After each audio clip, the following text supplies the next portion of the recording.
ఘంటసాల గీతాగానం వివిధ సంప్రదాయ రాగాల్లో జరిగింది. కర్ణాటక హిందుస్థానీ సంప్రదాయములకు చెందిన ఆయా రాగాలు కర్ణాటక సంప్రదాయ రాగాల్లోని గాంభీర్యాన్ని, హిందుస్థానీ రాగాల్లోని లాలిత్యాన్ని సంతరించి శ్రీ ఘంటసాల తనదైన బాణీలో గానం చేశారు. రాగతాళములు గ్రహించి ఆనందించడం సంగీత రసజ్ఞతలో ఒక భాగం.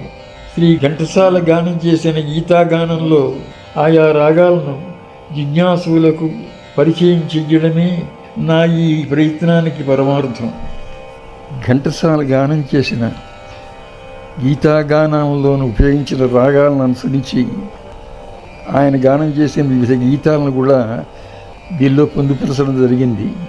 అయితే ఆయా రాగాలు రసభావములకు అనుగుణ్యంగా అన్యస్వర ప్రయోగాలతోటను ఇతర రాగముల తాలూకా ఛాయాస్వరములతో కూడా అది పరిగ్రహించడం జరిగింది. రసజ్ఞులు ఈ విషయాన్ని గ్రహించగలరని నమ్ముతున్నాను.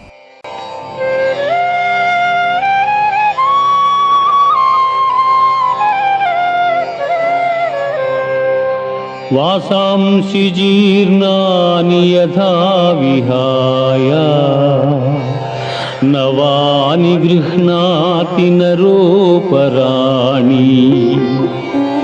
తథా శరీరాణి విహాయ జీర్ణా అన్యాని సంయాతి నవాని దేహి. ఈ 5వ శ్లోకం ప్రారంభం కాగానే ఆ రాగ స్వరాలు సారే మా పద సా ధా ప మ రే సా అన్న స్వరాలు మనకు వినిపిస్తాయి. ఇది వినగానే ఇది ఏం రాగం అయి ఉంటుంది అనుకుంటే సరిమపదస సదప మరిస అని మూర్ఛన కలిగిన ఈ స్వరాల్లో ఉన్న కర్ణాటకలో ప్రచారంలో ఉన్న పేరేది తెలియదు. అయితే దీక్షితర సంప్రదాయంలో శుద్ధ సావేరి స్వరాలంటే ఇవే. కానీ హిందుస్థానీలో గుంకళి అని ఒక రాగం ఉంది. ఆ రాగం సరిమపదస సదప మరిస ఇలాగే ఉంటుంది. అలాగే శ్రీ ఘంటసాల ఒక పాట చేశారు. తూర్పు దిక్కున అదిగో చూడు పొడిచె బేగు సుక్క పొడిచె బేగు సుక్క, ఇది ఆ పాట. అయితే ఈ స్వరాలకి గాంధారం మనం వేసామనుకోండి సదప మగరిస అవుతుంది. ఈ సదప మగరిస సరిమపదస అన్నప్పుడు మొట్టమొదట గీతాల్లో ప్రారంభించినప్పుడు శ్రీగణనాథ అని పాట చెప్తామే, దాన్ని మలహర్ రాగం అంటారు. అంటే ఇప్పుడు ఉపయోగించిన రాగానికి గాంధారం తగిలించామన్నమాట. అయితే ఈ శ్లోకం పూర్తయిన తర్వాత ఆ చివరిని పాదని పదాప నిషాదం ఒకటి తగిలించారు. అంటే నిషాదం వేస్తే మళ్ళా ఏమిటవుతుంది అని మరో అనుమానం వస్తుంది.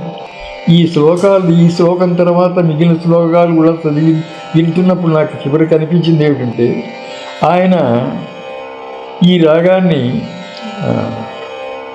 జోగియా అని హిందుస్థానీ రాగాన్ని మనసులో పెట్టుకుని సరిమపదస అనడానికి దానికి కూడా అవకాశం ఉంది కాబట్టి అలా ప్రారంభించారు. మరో రాగం ఇద్దామని కాదు, జోగియా రాగం సంపూర్ణంగా ఉపయోగించినప్పుడు 2-3 శ్లోకాలు అయిన తర్వాత ఇది జోగియాను ఉద్దేశించి ఆయన చేశారు అన్న విషయం మనకు తెలుస్తుంది.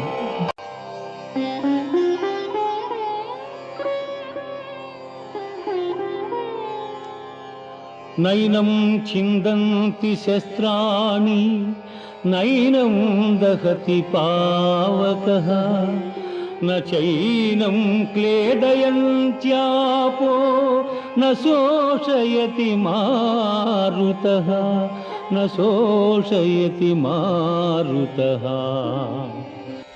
ఈ 6వ శ్లోకం మనం విన్నప్పుడు మన కర్ణాటక సంగీతంలో సావేరి రాగం, హిందుస్థానీ రాగాల్లో జోగియా, ఈ 2 కూడా స్ఫురిస్తాయి. అయితే దీనికి ముందు చదివినటువంటి శ్లోకం ఉన్నది, అది చదివినప్పుడు ఇది లతాంతప్రియ లేకపోతే ఇంకా ఏదో శుద్ధ సావేరా అంటే దీక్షిత సంప్రదాయంలో ఈ రకమైన అనుమానాలతో ఉండడం దాన్నే గుంకళియానం అవుతుందేమో అని అనుకోవడం ఇవన్నీ జరిగాయి. కానీ ఈ వరుస మొత్తం మీద మనం చూస్తే ఆయన ప్రధానమైన ఉద్దేశం ఏమిటంటే జోగియాలో పాడడం అనేది ప్రధానమైన ఉద్దేశం తెలుస్తుంది. ఇప్పుడు ఇది కర్ణాటకలో అనుకున్నప్పుడు ఆ సావేరి స్వరాలు ఎలా ఉంటాయంటే సారే మా పద సా ని ద ప మ గ రే సా, ఇది సావేరి. ఇదే జోగియాలో వచ్చినప్పుడు సరే మా పద సా ని ద పద రే సదా మా, కైసి నిషాద ప్రయోగం కూడా మీకు కనిపిస్తుంది. మా పని ద మా రే సా. కానీ ఆయన చదివేటటువంటి కరుణరస ప్రధానంగా అది రెండర్ చేయడంలో మనకి ఆయన జోగియానే మనసులో పెట్టుకుని ఆయన పాడారనేటటువంటిది అది నిశ్చయంగా నాకు అనిపిస్తున్న పద్ధతి అది. ఇప్పుడు దీనిలోనే నా ప్రయత్నంలో ఒకప్పుడు కూచిపూడి నాటకం చండాలికలో ఒక పాట చేయవలసి వచ్చింది. ఆ పాటని నేను చేసిన విధానం ఇది. చండాలిక తనకు తను పాడుకున్న స్వగతం కింద అనుకున్న పాట ఇది. ఎన్ని యుగముల తపన ఇది, ఎన్ని జన్మల తపమిది, ఎన్ని యుగముల తపన ఇది.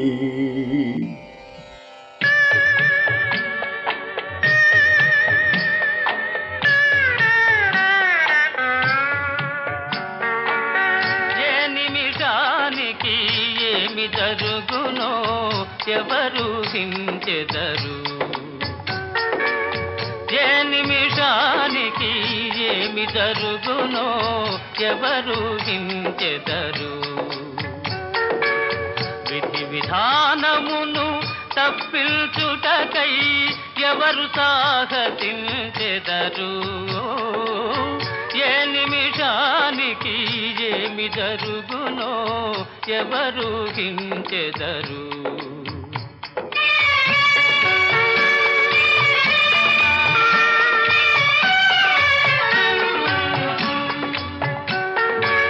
కంచెయ నిజముగా చేను మేసిన కాదను వారెవరు,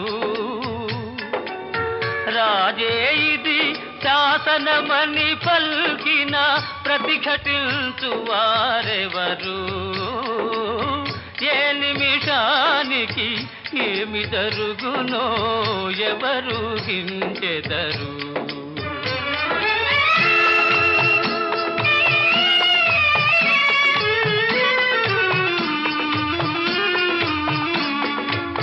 కరుణామయులిది కాదనలేరా, కఠిన కార్యమనబోరా, సాధులకెప్పుడు వెతలేనా, తీరని దుఃఖపు కథలేనా, ఏ నిమిషానికి ఏమి జరుగునో ఎవరు హించెదరు.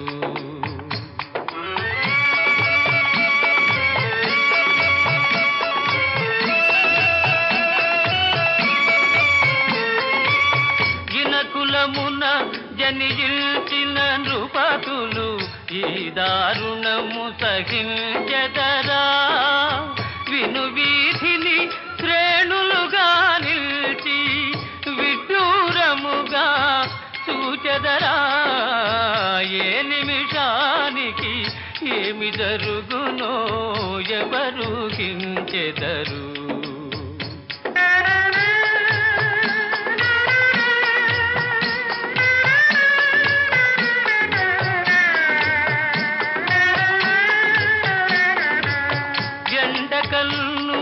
ఎరుగని ఇల్లాలికి ఎందుకో జీవనవాసాలు, తరచి సూచిన బోధపడవులే దైవచి విలాసాలు,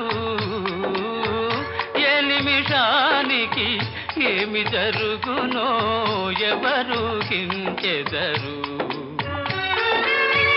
అగ్ని పరీక్షకే నిల్చిన సాధ్విని అనుమానించుట న్యాయమా, అల్పుని మాటయే జనవాక్యముమని అల్పుని మాటయే జనవాక్యముమని అనుసరించుటే ధర్మమా? ఏ నిమిషానికి ఏమి జరుగునో ఎవరు హించెదరు? విధి విధానమును తప్పించుటకై ఎవరు సాహసించెదరు? ఏ నిమిషానికి ఏమి జరుగునో ఎవరు హించెదరు? ఎవరు హించెదరు?